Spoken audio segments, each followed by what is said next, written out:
Like any other cyclist who rides on the road, Jeff Frings has had his share of close calls. Hey! Unlike the others, he has proof. Hey!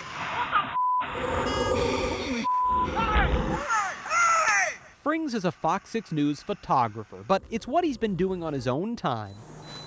And that one goes on the helmet. With his own equipment. The other one goes on the handlebar and faces backwards. That has taken him down a road almost no other cyclist has dared to travel. Lion son of a... It all started 2 years ago when Frings called 911 after a close encounter with an angry driver. There's a guy hassling me. He just about hit me on my bike, and I need somebody here right now. Henry Clay and what? Lion son of a... Henry Clay and what? Work for me. Whitefish Bay police responded, but it was Frings' word against the driver's. And that's when he got the idea to turn his bike into a rolling surveillance system. So I started using the cameras so that if something did happen, I could go to the police and say, here's what happened, and show them. Over the past year, Frings has recorded tens of thousands of drivers passing him by. The vast majority, he says, keep a safe distance. I just move completely over to the other lane and come back in, and they appreciate that. Most drivers do. I don't think bikes belong on the same road as cars. But not all of them. I have people violating the law and putting my life in jeopardy almost every time I ride. Just ask the loved ones of Patricia Blunden, Nancy Sellers, and Gordon Clyfield, 3 of the 8 cyclists killed this year on Wisconsin roads.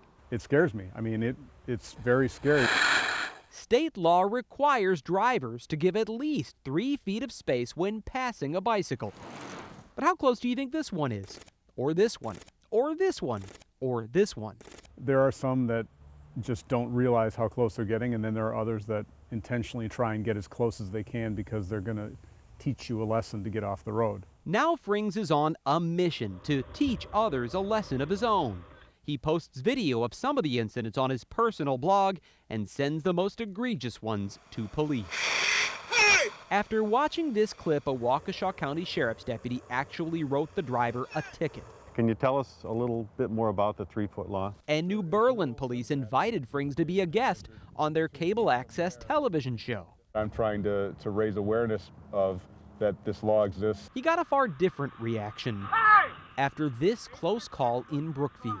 I'm guessing his mirror was probably no more than a foot away from me. Not only did Brookfield police decline to issue the driver a ticket, they told Frings they could have cited him for obstructing traffic with his bike. You say I can't be in the active traffic lane? In a phone call Frings recorded himself, a lieutenant says cyclists have no right to be in an active traffic lane unless they're going the speed limit. And that's absolutely contrary to what the statutes say. And yet the Brookfield city prosecutor issued a 3-page legal opinion that backs up the officer.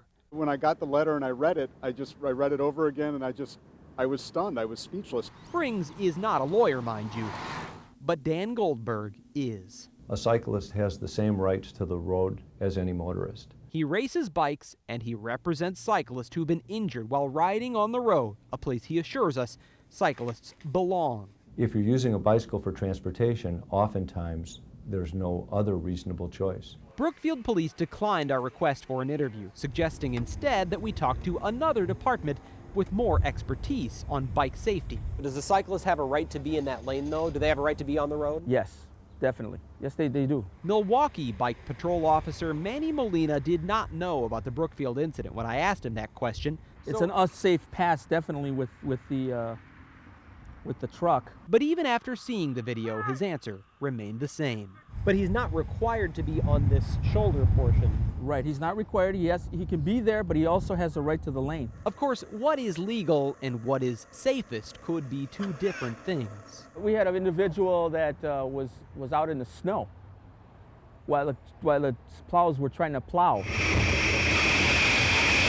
That wasn't a good idea. Actually, that was Frings too. I believe you have a right to ride in whatever weather you want. Do you want to take the chance even though you have the right? Do you really want to take the chance? Frings knows there's little room for error out here. He could very well end up dead. But if that happens, he wants you and police to know he was dead right. I want them to be able to look at that video and say, he was riding in a straight line according to what the rules of the road say, and the driver was wrong.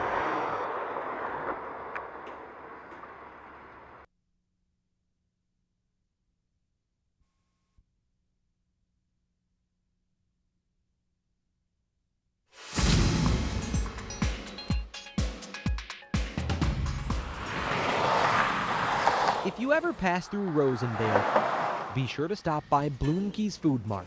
Grab a drink, a bag of chips, and don't forget to pick up a t-shirt. We just try and slow people down. For $11.99, it's just the ticket. We have the sapphire blue and the pink, navy, bright green. That's called paprika. If you're lucky, a t-shirt is the only souvenir you'll take home. Some people find it humorous. Others find it offensive. There's hardly a police department in Wisconsin more notorious for doling out speeding tickets than Rosendale. Rosendale. And the guy actually told me, be careful for Rosendale. Its reputation was here before I even took the position here.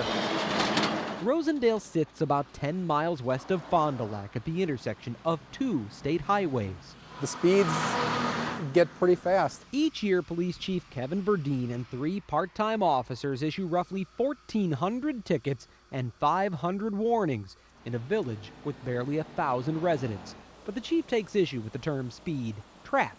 We're not hiding behind trees. We're out in the open. And despite what some people say, if you go 2 miles over the speed limit, you're getting pulled over. Verdeen insists they never write a ticket for less than 10. 2 miles over. Yeah.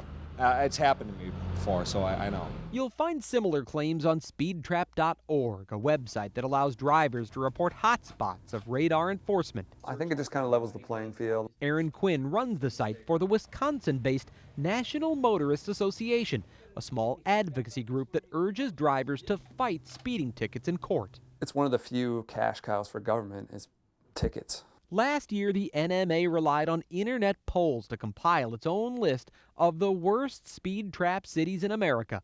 They declared Rosendale the worst in Wisconsin. But is it really? There's no hard data to back it up. Correction, there was no hard data until the Fox 6 investigators combed through the budgets of more than 1,800 Wisconsin cities, towns, and villages. In most communities, especially the big cities, municipal court fines make up just a tiny fraction of the overall budget. In 2006, the statewide average was just above 1%. In Rosendale, it was 10%, among the highest in the state. But Rosendale was not number one. It wasn't even number one in Fond du Lac County.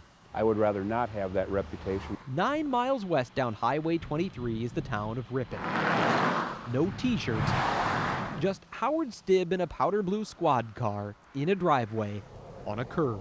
We don't have the crime rate that you get with some of the bigger communities and like that. So because of that, we're able to monitor traffic more so. While they may not write as many tickets as Rosendale police, they did fund 13% of the town budget with donations. You're looking at a fine of $134.20 from drivers just passing through. What we're looking at doing is preventing accidents. But if you're looking for the number one speed trap town in Wisconsin, you won't find it around here. It's 4 hours west of Milwaukee, along the banks of the Mississippi River between La Crosse and Prairie du Chien. It's nice and quiet. The only thing that you see that you can hear over here at night is the trains. Nestled between the river and 600-foot bluffs, Ferryville, Wisconsin is best known for 3 things: great fishing, great scenery, and getting pulled over in. You really have to watch it there. The officer here is very conscientious about speed enforcement. Ferryville is not only the smallest community in the state with a police department, it is by far the smallest, citation 914046, with its own municipal court. We have no stoplights, we have no stop signs.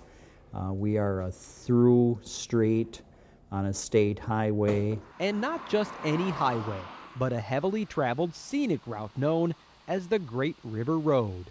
Ferryville has always had a tremendous speeding problem. At least it did, until the village hired Larry DeLury as chief of police. I brought a business approach to it. DeLury boosted ticket revenue from less than $3,000 in the year 2000 to more than $87,000 in 2005, an increase of 3,100%. It just shows what a man is capable of doing if he goes out and puts his mind to it. To put it in perspective, while Ferryville hauled in $87,300 in traffic fines, that same year it collected just $61,400 in property taxes from its residents. Not that we were revenue driven, because we were not. Was I revenue aware? Certainly. They just want to get the tickets, and they get the money, you know?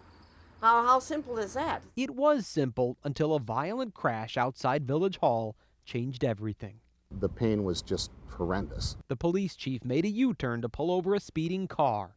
He did not see an SUV coming the other way. I was hit, almost T-boned with my squat. Delury suffered 5 broken ribs, but that was just the beginning of his troubles. The Wisconsin State Trooper who responded to the crash then made an alarming discovery. The Ferryville police chief didn't even have a valid driver's license.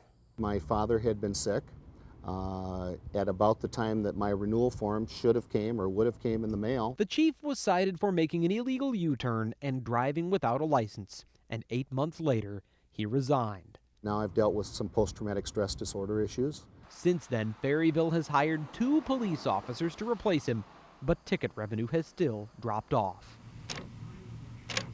Sometimes, nobody shows up for court. If they generate revenues, that's fine. If they don't generate revenues, then, you know, we have to pay. It'd be all right if we just had a part-time cop. But this is 2 policemen, 24 hours, you know? It's kind of silly. Judge Kwame says revenue is down because fewer people are driving.